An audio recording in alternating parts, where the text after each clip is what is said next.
축복을 받기 위해서는 유의해야 할 것들이 있습니다. 화평함과 거룩함을 따라야 하고 또 쓴 뿌리를 조심해야 한다고 오늘 말씀하고 있습니다. 음행과 또 망령을 버려야 한다고도 말씀하시죠. 구약의 언약식이 열린 그 시내산에서도 엄청난 위험 앞에 백성들은 두렵고 떨었는데, 이와는 비교도 안 되는 신약의 언약을 어길 때 어떤 결과가 있는지를 깨닫고 조심하라고 경고하고 있습니다. 흔들리지 않는 나라 천국을 위해서 하나님은 한 번은 이 모든 만물을 흔드실 것이다. 그러니 경건함과 두려움으로 하나님을 기쁘게 섬겨라. 이런 내용이 오늘 말씀이 되겠습니다. 오늘 첫 번째로 하나님의 축복을 받기 위해서는 유의해야 할 것들이 있습니다. 물론 하나님께서 자녀인 우리에게 은혜와 복을 주십니다. 그렇지만 우리 자녀인 우리가 하나님 앞에서 삼가 조심하며 유의해야 할 것들이 있는 것이죠. 이것은 그러면 복을 받기 위해서, 하나님의 은혜를 받기 위한 전제 조건이냐? 아닙니다. 그렇지는 않습니다. 그렇지만 이것이 장애는 될 수 있습니다. 가장 먼저 언급하는 것이 모든 사람과 더불어 화평함과 거룩함을 따르라. 화평, 거룩을 추구하라는 것이죠. 만약 이것을 하지 않으면 어떻게 된다는 거죠? 아무도 주를 볼 수가 없다. 주를 보지 못한다는 것은, 이것은 하나님과의 관계가 단절됐다는 것을 의미하는 것이고, 은혜와 축복이 있을 수가 없는 것이죠. 그렇기 때문에 이 화평, 거룩함을 추구해야 합니다. 서로 싸우는 것, 그러니까 화평과 반대되는 개념이죠. 공동체 안에서 서로 물고 뜯고 싸우고 비난하고 음해하고 흉보고 이렇게 하는 것, 또 거룩함, 죄로 얼룩진 것, 이런 모습이 있는 곳에는 하나님의 은혜가 임할 수가 없는 것입니다. 또 다른 언급을 하는데 쓴 뿌리를 조심하라고 말합니다. 쓴 뿌리, 독초죠, 독초. 저도 텃밭을 이렇게 해보면 알지만 심지도 않은 잡초들이 엄청 많이 납니다. 잡초를 제거해야 되는 이유는 영양분을 다 빨아먹고 좋은 작물에 피해를 주기 때문에 그러는 것이죠. 그래서 이 잡초를 제거하는 것입니다. 독초는 더합니다. 주변을 못 자라게 하고 주변을 피해를 주는 것이, 이게 쓴 뿌리입니다. 쓴 뿌리. 독소를 뿜어내는 것이죠. 근데 이 쓴 뿌리는 어떻게 해서 생기는 것인가? 한 사람의 원한, 그 다음에 분노, 이런 것들이 가득 차서 그것이 해소가 안 되고 그것이 정리가 안 되고 그것이 해결이 되지 않아서 그로 인해서 주변 사람들까지 악영향을 끼치는 그런 것을 쓴 뿌리라고 표현하고 있는 것입니다. 또 하나 조심해야 될 것은 음행, 그리고 에서와 같은 망령된 행실, 이것을 조심하라, 이렇게 오늘 얘기를 합니다. 음행은 뭐 말할 것도 없고요. 에서는 왜 망령됐다고 말하죠? 망령이 노망 들었냐, 이런 얘기가 아니고, 에서는 귀한 것을 귀한 줄 모르고 함부로 했다는 것이 망령되다는 것이. 그래서 뒤늦게 그것을 되찾으려고 정말 눈물로 아버지에게 호소하고 그랬지만 이미 기회를 얻지 못하고 놓쳤어요. 떠난 버스입니다. 이런 여러 가지 언급들을 한 것들, 이것이 바로 하나님의 축복을 받기 위한 것인데, 전제 조건은 아니지만 이것이 장애가 될 수 있으므로 공동체 안에서 또 자신에게 이런 면이 있는지 잘 살펴보고 정리하고 회개하고 고쳐야 할 것입니다. 이것은 자신만의 문제가 아니라 공동체에 치명적인 영향을 주기 때문이죠. 마찬가지입니다. 교회 안에도 그렇고 기독교 안에도 그렇고, 안 믿는 사람들은 그 교회가 저 교회가 누구 그거 몰라요. 그냥 교인들이라고 하면 다 싸져봐서 예수 믿는 사람들이라고 그렇게 뭐라고 할 때가 많습니다. 그래서 우리는 늘 자신에게 자신의 혼자만의 문제가 아니라는 것을 생각해야 되고, 자신이 속해 있는 공동체, 그리고 자신이 믿고 있는 예수 그리스도에게까지 그 이름이 영향을 준다는 것을 생각하고, 늘 오늘은 이런 얘기만 했지만 말씀을 통해 자신을 비춰보고 거울처럼 비춰봐서 정말 이런 문제가 인해서 공동체에 어려움이 생기지 않도록, 하나님께 영광을 가리는 일이 없도록 우리는 늘 유의해야 될 줄로 믿습니다. 두 번째는 두렵고 떨리는 마음으로 하나님 말씀에 거역하지 말아야 한다, 이렇게 말합니다. 하나님과 신약의 권위와 위험을 과거에 있는 구약 언약식 체결 과정과 서로 비교하면서 지금 그것을 설명하고 있습니다. 오늘 쭉 몇 절서부터 나오죠? 18절부터 나온 그것이 바로 묘사된 것이 출애굽기 19장인가요? 거기서 나오는 시내산에서 하나님과 이스라엘 백성들이 언약을 체결하는 장면을 묘사한 것을 옮겨놓은 것입니다. 그때 보면은 어떻게 했습니까? 당시 하나님은 모세를 통해서 백성들이 하나님이 임재하시는 시내산 꼭대기뿐만 아니고 그 밑에까지 시내산 자체에 접근하지 못하도록 명령을 했습니다. 왜 접근하지 못하도록 했는가? 죄인들이 거룩하신 그 하나님의 임재 가운데 있는 그 산에 접근했다가는 죽을 수도 있었기 때문에 하나님께서 말린 거예요. 그 백성들을 위해서. 그들은 먼 발치에서 시내산을 바라보면서 그 안에서 있는 여러 가지 정말 그 일어나는 현상, 초자연적인 현상들을 바라만 봤어요. 그것이 바로 오늘 묘사된 불붙은 산, 그리고 빽빽한 흑암과 구름, 그 가운데서 나팔 소리, 이런 것들이 있었던 거예요. 그래서 그 안에서 누가만 들어가냐면 장로가 일부 가서 장로는 산중턱에 있고 모세만 올라갔어요. 정상에 올라갔는데 모세도 이 하나님과 대면하는 것이 얼마나 두렵고 떨렸는지 심히 두렵고 떨렸다, 이런 말을 하고 있습니다. 사람들만 시내산에 접근하지 못하는 게 아니라 동물도 거기에 함부로 들어오지 마라 라고 그런 얘기를 하는 것을 볼 수 있습니다. 이게 무슨 의미입니까? 왜 이렇습니까? 예, 그렇습니다. 하나님께서 임재하시는 것, 하나님께서 영광 가운데 임하시는 것이 얼마나 그것이 엄청난 권위와 엄청난 위험 가운데 하나님이 존재한다는 사실을 우리는 자꾸 놓치기가 쉬워요. 근데 하나님은 그런 존재입니다. 우리는 천둥과 번개가 구름이 부딪혀서 갑작스럽게 생기는 현상이라는 걸 이제 과학적으로 증명이 돼서 알게 됐어요. 알지만 실제적으로 천둥 벼락이 막 치면요, 여러분 어떻습니까? 아우, 번쩍번쩍거리고 좋네, 사진 찍나 보네, 뭐 이러고 즐깁니까? 아무 지은 죄가 없어도 괜히 무섭고 떨리고 그런 게 우리 인간입니다. 이렇게 연약합니다. 알면서도 그래요. 알면서 빵빵 옆에서 터지면은 큰일 날 것만 같고 삐레침이 있고 다 있다는 거 알면서도 그냥 두려운 거예요. 이렇게 연약하고 이렇게 미약하고 그런 존재가 인간임인데도 불구하고 우리는 거룩한 하나님의 그 존재 앞에, 존엄 앞에 우리는 함부로 생각할 때가 많습니다. 근데 왜 이 구약 언약식 얘기를 또 다시 끊어왔느냐? 구약 언약식도 이 정도인데, 이 정도의 하나님의 엄청난 위험 가운데 체결이 됐는데, 이와는 비교도 할 수 없는 예수 그리스도의 그 십자가 보혈로 체결된 이 신약은 시온산이라는 것이 예루살렘에 있는 그 산을 시온산이라고 그러는데, 그것은 역시 상징적인 의미입니다. 시온산에서 체결됐습니다. 그렇지만 그 지역적 의미가 아니라 이것은 하늘의 공중에 떠 있었잖아요, 십자가가. 그래서 이것은 하나님께서 어디에 체결됐냐면 하늘 도성에서, 예루살렘 성에서 교회와 의인들이 증인이 되어서 보혈을 근거로 해서 이렇게 신약의 체결 장면을, 의미를 구약과 지금 대조해서 설명했습니다. 이렇게 대조하는 이유는 구약도 이렇게 엄청난 위험과 권위 가운데 하나님의 임재 가운데 해서 인간들이 삼가 조심했다면 신약에 적용되는 우리는 말할 것도 없다라는 것을 설명하려고 하는 것입니다.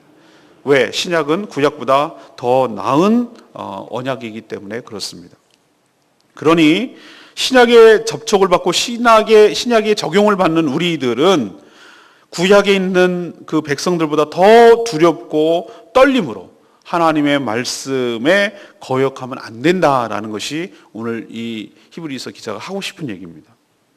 하나님은 우리가 생각하는 것 이상으로 어미하신 분입니다. 그 영광과 그 존귀 앞에 우리는 감히 고개를 들 수 없을 정도로 엄청난 분인 것 여러분 기억하셔야 합니다. 그러니 두렵고 떨림으로 하나님과 이 체결된 이 언약, 이것을 함부로 여기지 말고 귀하게 여기고 그 말씀에 온전히 순종하며 거역하지 말고 살아야 될 줄로 믿습니다. 세 번째는 경건함과 두려움으로 하나님을 기쁘시게 섬겨야 합니다. 구약을 맺을 때도 땅이 진동을 했습니다. 신약은 뭐라고 예고되고 있냐면은 땅만 아니라 하늘도 진동할 것을 예고하고 있습니다. 한 번은 반드시 진동할 일이 생기는데 왜 그렇게 흔드시는가? 그것은 바로 흔들리지 않는 나라. 그러니까 흔들리지 않는 나라. 어떤 것으로도 흔들리지 않는 나라. 이 얘기는 뭐냐면 영원히 존재할 나라.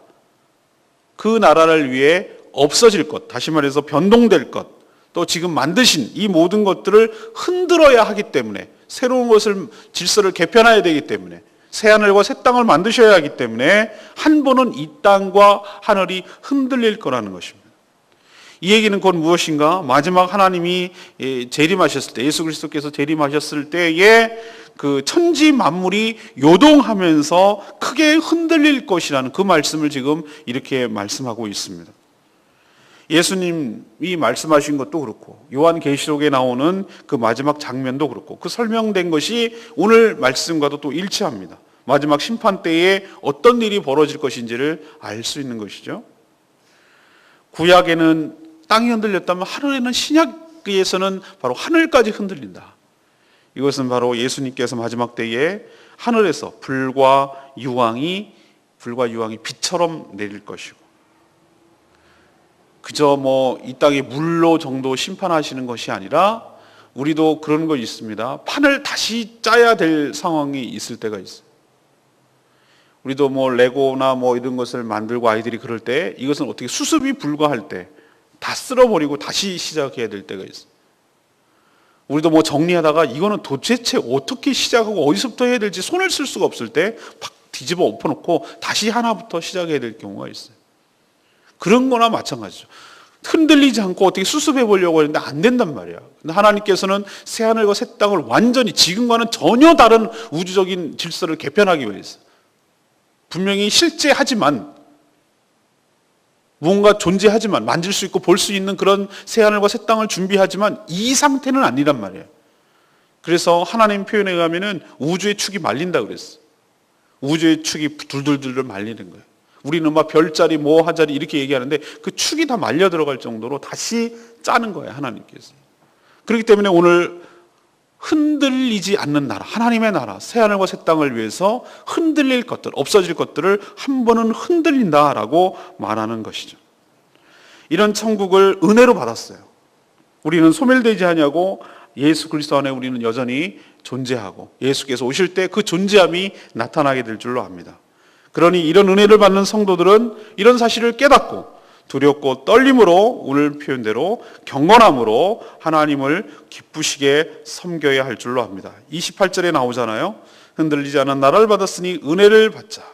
이로 말미암아 경건함과 두려움으로 하나님을 기쁘시게 섬길지니. 하나님은 소멸하는 불이시라. 소멸하는 불 아시죠? 하나님께서 모든 만물을 심판하시는 것이란 말이죠. 마지막 때가 되면 불과 유황이 비처럼 내려서 소멸하실 거라고 예고되어 있습니다. 우리는 이 말씀을 통해서 이렇게 한번 생각해야 됩니다. 우리는 하나님의 속성 중에서, 하나님의 성품 중에서 하나님은 사랑이시다. 예, 맞습니다. 하나님은 사랑이십니다. 우리를 끝까지 돌보시고 우리를 구원하시고 구원을 완성하실 분인 줄로 믿습니다. 그러나 동시에 하나님은 소멸하는 분이십니다.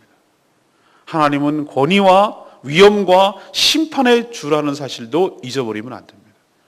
우리는 예수 그리스도를 믿을 때 자꾸 그 하나님이 사랑이시고 은혜와 자비가 충만하시다는 것만 자꾸 나에게 유리한 쪽으로 생각하고 강조를 하고 그쪽만 생각하려는 경향 때문에 하나님의 이 두려운 측면을 우리가 놓칠 때가 참 많아요.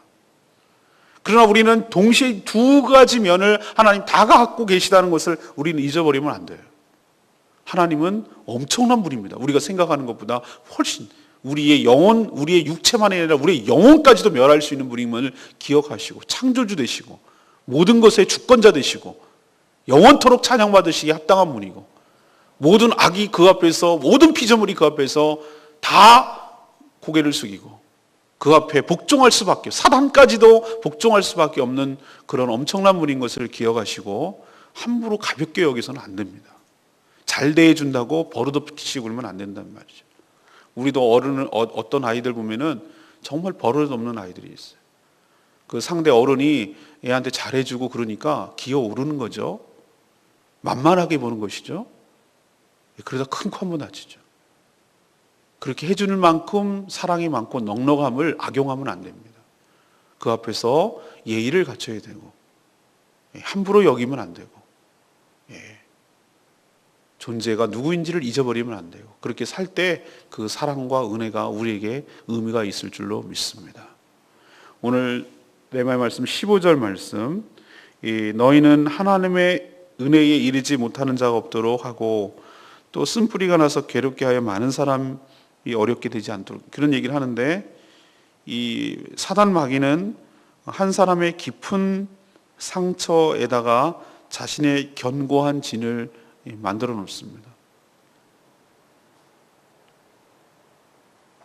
제가 말씀드렸지만 영적 전쟁은 어디서 일어나는가? 혈과 육으로 여기서 싸우는 것이 아니라고 제가 지난 시간에 말씀드렸잖아요. 그 중보기도 세미나 때.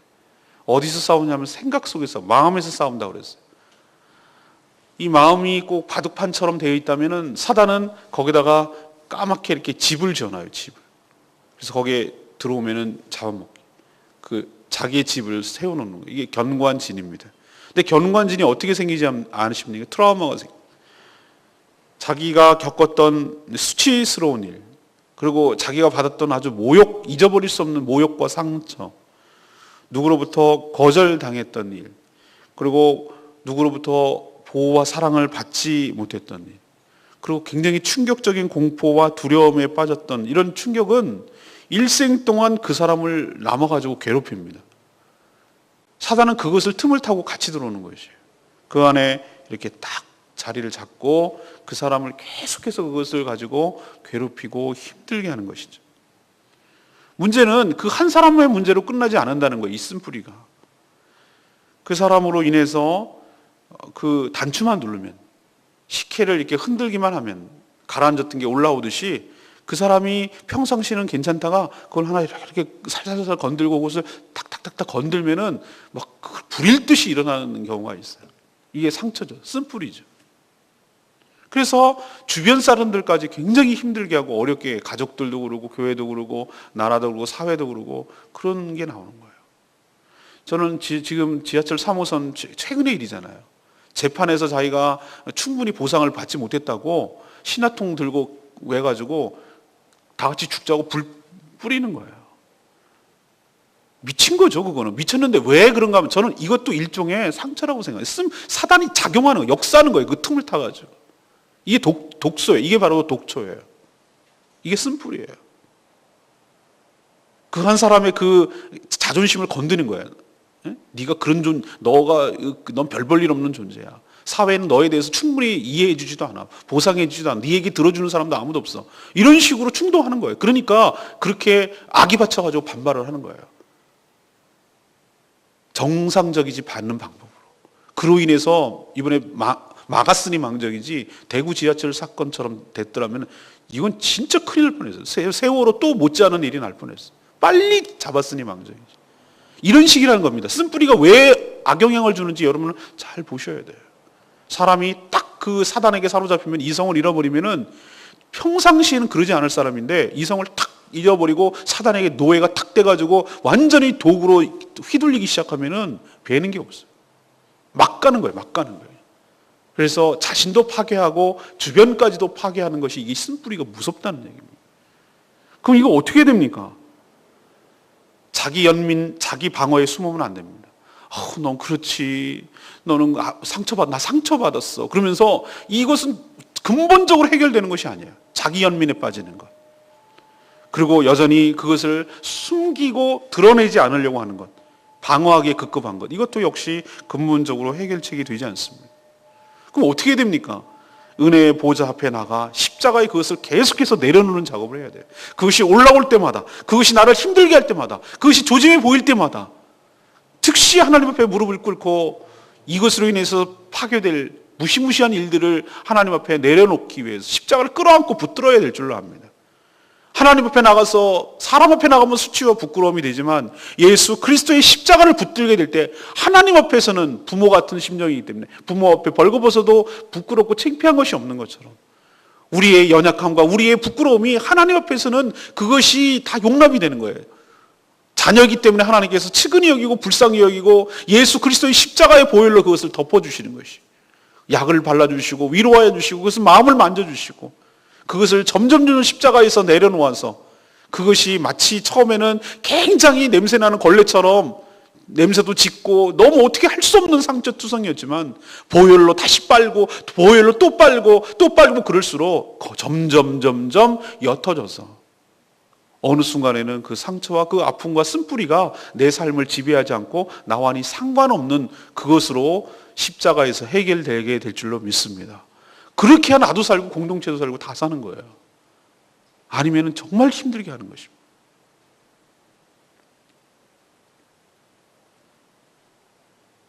오늘 세 가지 말씀드렸습니다. 하나님의 축복을 받기 위해서는 뭐 해야 될 것이 있다고요? 유의해야 될 것이 있다. 이것이 장애물이 된다는 거예요. 하나님께서 복을 주시는데 막힘이 된다는 거예요. 그것은 몇 가지 뭐를 말씀드렸죠? 다른 사람과 더불어 뭐 하라고요? 화평하라. 다른 사람에게 거룩함을 유지하라. 또 쓴뿌리 조심해라. 또 음행과 망령된 행실을 조심해라. 이 얘기를 몇 가지 알려줬어요. 우리도 삼가 조심해야 될 줄로 압니다. 두 번째는 무엇입니까? 두려움과 떨림으로 하나님의 말씀을 거역하지 마라. 구약도 그 정도인데 신약에서는 더할 나위 없다는 것이죠. 더 엄히하고 무서운 체계를 받았으므로 하나님 함부로 여기지 마라. 세 번째는 무엇이죠? 경건함과 두려움으로 하나님 앞에 삼가 조심하면서 기쁘게 하나님을 섬기는 일을 계속 신약에 따라 신약에 적용을 받는 우리들이 해나가라. 이것이 바로 오늘 우리에게 주시는 하나님의 음성인 줄로 믿습니다. 이 시간에 기도하기 전에 우리 찬양 389장 부르고 기도하겠습니다.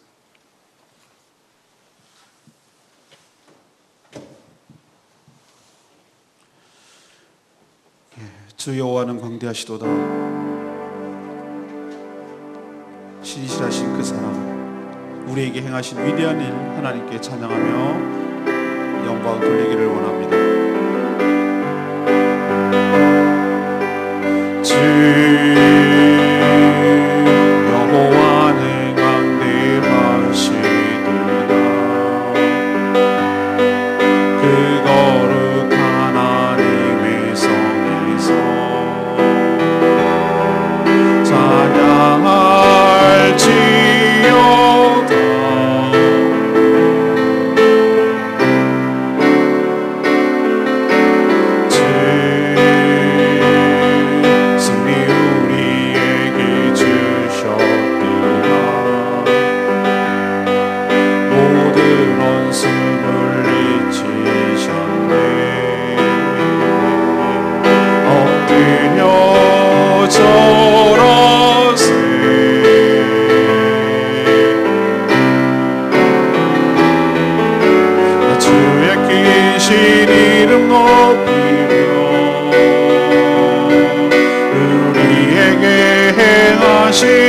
위대한 일 감사하세.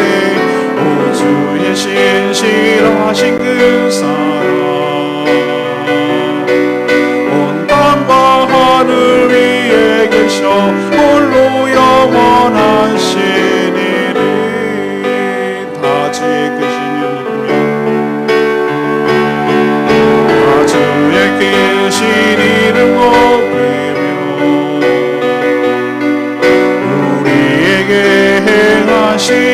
위대한 일 감사하세. 오 주의 신실한 하신 그 사랑 온 땅만을 위해 계셔 홀로 영원하시니를.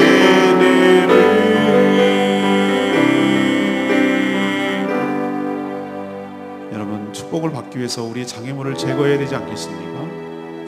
특별히 다른 사람과의 관계가 어떤지 살펴보기를 원합니다. 더불어 화평함과 거룩함을 유지하라고 했는데, 특별히 쓴뿌리가 조심해야 된다고 했는데, 나의 쓴뿌리 때문에 주변을 힘들게 하고 어렵게 하는 것 없는지 살피게 하여 주시옵소서. 음행과 망령은 없는지 살피게 하여 주시고, 정말 하나님의 그 권위 앞에 두렵고 떨림으로 서가고 있는지 다시 한번 보게 하여 주시옵시고, 우리 앞에 하나님 앞에서 경건함과 두려움으로 정말 하나님을 기쁘시게 섬기는 삶을 살고 있는지 다시 한번 말씀을 통해 살펴보기를 원합니다. 주님, 저희들의 모든 이 연약함을 주님의 십자가로 내려놓기를 원합니다. 십자가에서 치유되며 십자가에서 다 해결받고 보혈로 덮여지기를 원합니다. 주님, 이 모든 우리의 상처와 아픔과 스스로의 모든 아픔들이 해결되기를 원합니다. 주님, 역사하여 주시옵소서. 치유하여 주시옵소서. 회복하여 주시옵소서. 나의 모든 삶의 문제로 인하여 나와 모든 주변이 어려워지지 않도록 하나님, 나의 모든 문제들이 주 앞에서 해결되는 역사가 있게 하여 달라고 통성으로 기도하는 시간 갖겠습니다. 다 같이 기도합니다. 주여 하나님, 주님 은혜 베풀어 주시옵소서. 하나님, 우리에게 하나님께서 축복하여 주신 것이 분명하고 자명한데, 하나님 그 축복을 받기 위해서 우리가 조심하고 주의하며 유의할 것을 가르쳐 주시니 감사합니다. 하나님, 모든 사람과 더불어 화평하게 하여 주시옵소서. 싸우지 않게 하시고 다투지 않게 하여 주시고 시기하고 질투하고 원망하지 않게 하여 주시옵시고, 하나님 거룩함을 유지하게 하여 주시옵소서. 나로 인해서 공동체가 어려워지지 않도록 도와주시옵소서. 특별히 하나님, 우리의 쓴뿌리를 조심케 하여 주시옵소서. 사단이 우리의 상처를 태우고 들어와서 견고한 죄를 쌓아놓고 우리를 힘들게 하고 우리를 어렵게 하는 모든 쓴뿌리가 예수 그리스도의 이름으로 해결받게 하여 주시옵소서. 치유받게 하여 주시옵소서. 보혈로 덮어 주시옵소서. 은혜를 더하여 주시옵소서. 하나님, 구약의 그 체결할 때에 얼마나 두렵고 떨림으로 하나님 앞에 섰는지 우리는 기억합니다. 하나님, 하나님 앞에 감히 설 수 없어서, 하나님 앞에 감히 그 앞에 설 수 없어서 접근조차 못했던 것이 구약이었는데, 하나님 예수 그리스도의 보혈로 체결된 이 하나님의 신약, 새로운 언약은 더할 것도 말할 것도 없는 줄로 믿습니다. 하늘도 성과 예루살렘 성과 교회와 증인들과 의인들 앞에 보혈을 근거로 세워진 이 하나님의 앞에 우리들은 삼가 조심하며 두렵고 떨림으로 서게 하여 주시옵소서. 하나님은 우리가 생각하는 것보다 얼마나 위험이 있는지, 하나님 얼마나 존귀하신 분인지를 우리가 깨닫게 하여 주시옵시고, 가볍게 여기지 않게 하여 주시옵시고, 하나님 앞에 온전히 설 수 있도록 주여 도와 주시옵소서. 하나님은 소멸하는 분이시라. 하나님은 사랑의 하나님이시기도 하지만 소멸하는 분이시기도 합니다. 모든 만물을 심판하실 분이기도 합니다. 하나님, 우리가 두렵고 떨림으로 서게 하여 주시옵시고, 하나님은 온전히 기쁘시게 섬기는 자로 살아갈 수 있도록 주여 도와 주시옵소서. 오 하나님, 우리에게 행하신 노를 찬양하기를 원합니다. 주의 이름을 높이기를 원합니다. 그 신실한 사랑을 찬양하기를 원합니다. 주여 영광 받으시옵소서. 홀로 영광 받으시옵소서. 다 주의 크신 이름 높이며 우리에게 행하신 위대한 일 감사하세. 오 주의 신실하신 그 사랑 온 땅과 하늘 위에 계셔 홀로 영원하시니니.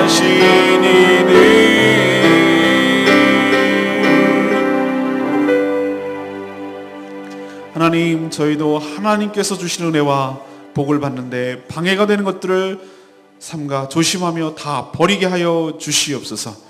공동체 안에서 모든 사람과 더불어 화평함과 거룩함을 추구하게 하여 주시옵소서. 음행과 망령된 행실과 쓴뿌리를 해결받게 하여 주시옵소서.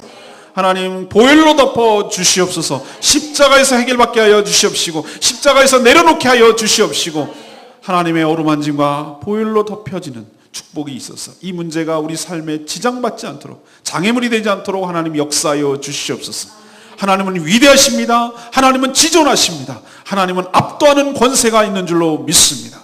구약도 그 정도였으면 신약은 더하실 줄로 압니다. 두렵고 떨림으로 하나님을 기쁘시게 하도록 섬기며 살게 하여 주시옵소서. 땅만 아니라 하늘까지 진동하며 흔들리지 않을 나라를 준비하시는 그 하나님의 권능 앞에 우리가 조아리게 하여 주시옵시고, 삼가 조심하며 경건하며 두려움으로 살게 하여 주시옵소서. 하나님은 사랑의 하나님이십니다. 맞습니다. 그러나 동시에 소멸하는 불이신 줄로 믿습니다. 이 모든 악을 일소하시고 까불고 덤비고 대드는 모든 악한 것들을 소멸하는 불로 소멸하실 줄로 믿습니다. 두렵게 하여 주시옵소서. 우리가 그런 하나님을 믿고 있음을 기억하게 하여 주시옵시고, 함부로 까불지 않게 하시고 두렵고 떨림으로 살게 하여 주시옵소서. 오늘도 여러 가지 간구하는 기도 주님 들어주실 줄로 믿습니다. 언약에 따라 신실하게 행하시는 그 하나님을 신뢰하게 하여 주시옵시고, 우리의 연약함이 그 안에서 해결되게 하여 주시옵시고, 언제까지나 하나님의 보호와 사랑 가운데 있음을 기억하게 하여 주셔서 세상의 공격과 사단의 공격으로부터 자유하게 하여 주시옵시고, 하나님의 승리를 우리 삶에 있게 하여 주시옵소서. 주님께 모든 것 맡겼고 예수 그리스도의 이름으로 기도합니다. 아멘.